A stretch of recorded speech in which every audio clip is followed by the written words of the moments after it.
آئیے محبت سے ایک بار درود پاک پڑھیے، اللہم صلی علی سیدنا مولانا محمد وبارک وسلم، صلاۃ و سلام علیک یا رسول اللہ صلی اللہ علیہ وسلم۔ قتل حسین اصل میں مرگ یزید ہے، اسلام زندہ ہوتا ہے ہر کربلا کے بعد۔ حضرت علی جنہیں حیدر کرار کہا جاتا ہے، حضرت علی جنہیں مشکل کشا کہا جاتا ہے،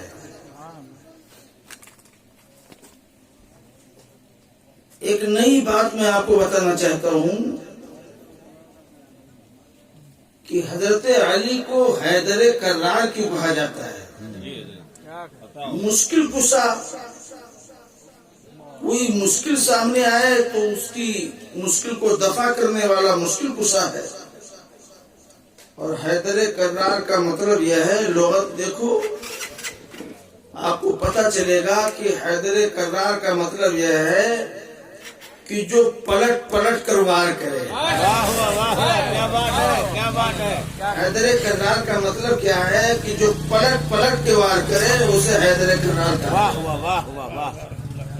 اور یہ شان حضرت علی کی ہے۔ حضرت علی کرم اللہ وجہ الکریم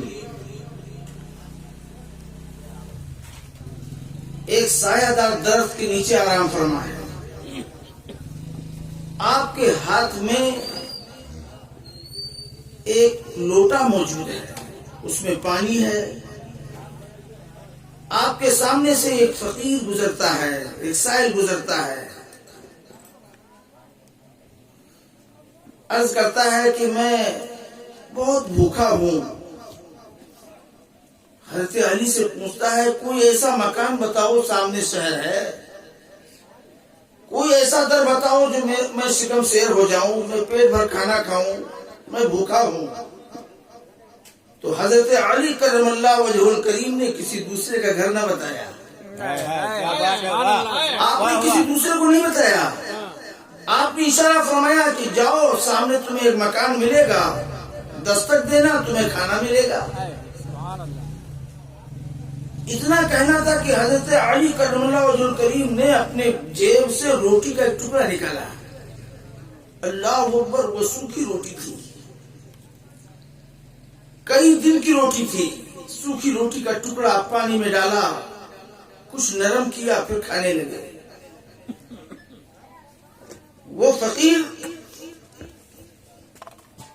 جب اس نے دیکھا کہ یہ سایہ دار درخت کے نیچے بیٹھا انسان مجھے تو کھانا کھلانے والے کا در بتا رہا ہے، دروازہ دکھا رہا ہے، خود تو سوکھی روٹی کا ٹکڑا کھا رہا ہے، گئے جو نشاندہی تھی اسی حساب سے گئے، دروازہ دیکھا، مکان دیکھا، دروازے پہ دستک دی،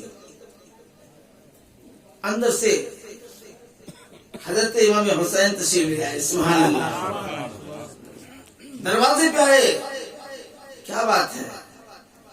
کہا بس میں بھوکا ہوں تو اندر آئیے، کچھ نہیں پوچھا، جلدی جلدی دسترخوان لگایا، کھانے کی قیمتی کھانا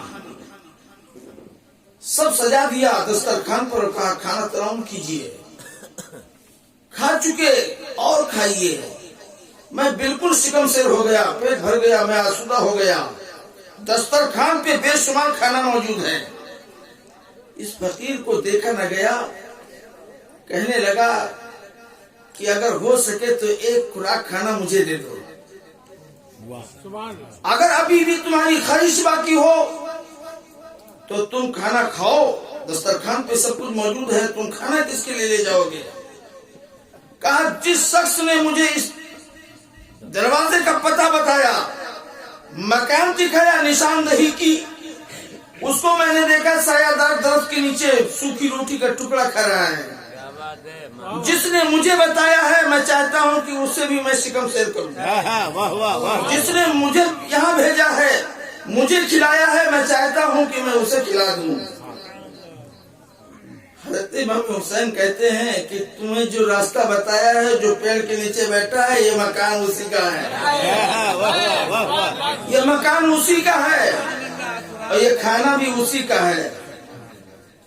بھوکے رہتے تھے، خود اوروں کو کھلا دیتے تھے، بھوکے رہتے تھے، خود اوروں کو کھلا دیتے تھے۔ کیسے صابر تھے محمد کے گھرانے والے۔ بس ایک بات اور کہوں گا، پھر اس کے بعد آپ سے رخصت۔ حضرت فاطمہ الزہرا رضی اللہ تعالی عنہا، انہوں نے روزے کی منت مانی۔ جب آپ نے روزے کی نیت کی تو حضرت علی کرم اللہ وجہہ الکریم نے بھی روزے کی نیت کر لی۔ جب آپ کے گھر میں آپ کی غلام جو بی بی فضہ باندھی تھی لونڈی، اس نے بھی روزے کی نیت کر لی۔ ایک روایت سے 5 حسن اور حسین، بی بی فضہ، حضرت علی، حضرت فاطمہ الزہرا، یہ 5 افراد تھے، 5 لوگوں کا کھانا بنتا۔ اور ایک روایت سے جب آپ نے روزہ رکھا 3 افراد نے، تو روزہ کھولنے کے وقت صرف 3 روٹی پکی، دسترخوان پہ رکھ دیا گیا۔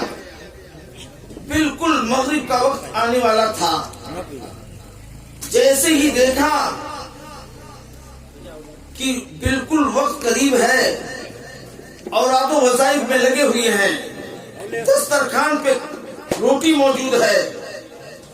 اب جیسے ہی وقت ہو کہ روزہ افطار کیا جائے، اسی اثنا میں دروازے پہ دستک ہو گئی۔ دیکھو کون؟ کہا وہ میں مسکین ہوں۔ کیا بات ہے؟ مجھے کھانا چاہیے، میں بھوکا ہوں۔ اتنا سننا تھا کہ حضرت فاطمہ الزہرا کا شکم بھر گیا۔ آپ نے اپنے سامنے سے روٹی اٹھائی، مسکین کو دیا۔ حضرت علی نے بھی اپنی روٹی پیش کر دی۔ آپ کی لونڈی بی بی فضہ نے بھی اپنی روٹی پیش کر دی۔ تینوں حضرات نے اپنی اپنی روٹی مسکین کو دے دیا۔ جب وقت ہو گیا تو چند گھونٹ پانی پیے۔ جب سحر کا وقت ہوا تو پھر چند قطرات پانی پینے کے بعد پھر نیت باندھ لی۔ پورا دن گزر گیا، شام کا وقت ہو گیا، پھر 3 روٹی پکی، دسترخوان کل کی طرح لگ گیا۔ جیسے ہی مغرب کا وقت ہو جائے، روزہ کھولا جائے، انتظار میں ہیں، اوراد و وظائف میں لگے ہیں۔ اتنے میں کیا دیکھا کہ ایک یتیم دروازے پہ آ گیا، دستک دے دیا۔ کون؟ میں یتیم ہوں، میں بے سہارا ہوں، میں مجبور ہوں، مجھے کھانا چاہیے۔ کل کی طرح آج بھی تینوں حضرات نے اپنی اپنی روٹی یتیم کو پیش کر دیا۔ پھر وقت ہو گیا تو چند گھونٹ پانی پیے، روزہ کھولا۔ سحر کا وقت ہوا، پھر چند گھونٹ پانی پینے کے بعد نیت باندھ لی۔ تیسرا دن ہو گیا، پھر 3 روٹی پکی، دسترخوان پہ رکھا، انتظار میں تھے کہ ابھی وقت ہو جائے، روزہ افطار کیا جائے۔ اسی اثنا میں ایک قیدی بل بلا کر دروازے پہ دستک دی۔ کون؟ میں ایک قید خانے سے چھوٹ کر آیا، کئی دن کا بھوکا، میں پریشان ہوں، بھوک سے میں بےتاب ہوں۔ حضرت فاطمہ الزہرا نے، حضرت علی کرم اللہ وجہ الکریم نے، بی بی فضہ نے، تینوں حضرات نے اپنی اپنی روٹی اس قیدی کو دے دی۔ اللہ اکبر! سوچو تو صحیح، 3 روزے کی نیت منت مانی تھی، 3 روزے رکھے، جو افطار بھی پانی، سحر بھی پانی۔ اسی لیے کسی عاشق نے کہا کہ بھوکے رہتے تھے، خود اوروں کو کھلا دیتے تھے۔ کیسے صابر تھے محمد کے گھرانے والے، رہ کے فاقوں میں غریبوں کے کھلانے والے، ایسے ہوتے ہیں محمد کے گھرانے والے۔ تو میرے پیارے میٹھے اسلامی بھائیوں، ایک بات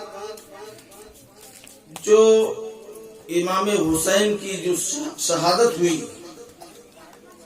وہ 10 تاریخ کو ہوئی، اور اس بغداد کی سرزمین پر جو کربلا معلی، جو کربلا میں، جس کربلا میں امام حسین کی شہادت ہوئی، آخر اس کا نام کربلا ہی کیوں رکھا؟ اس کا کوئی دوسرا نام ہوتا؟ کربلا کیوں رکھا؟ اس لیے کربلا کے جو اعداد جوڑے جاتے ہیں، اعداد جوڑنے کے بعد جو عدد نکلتا ہے اسے پھر جوڑا جاتا ہے تو اس کے عدد 10 آ جاتے ہیں، اور یہ 10ویں تاریخ ہے۔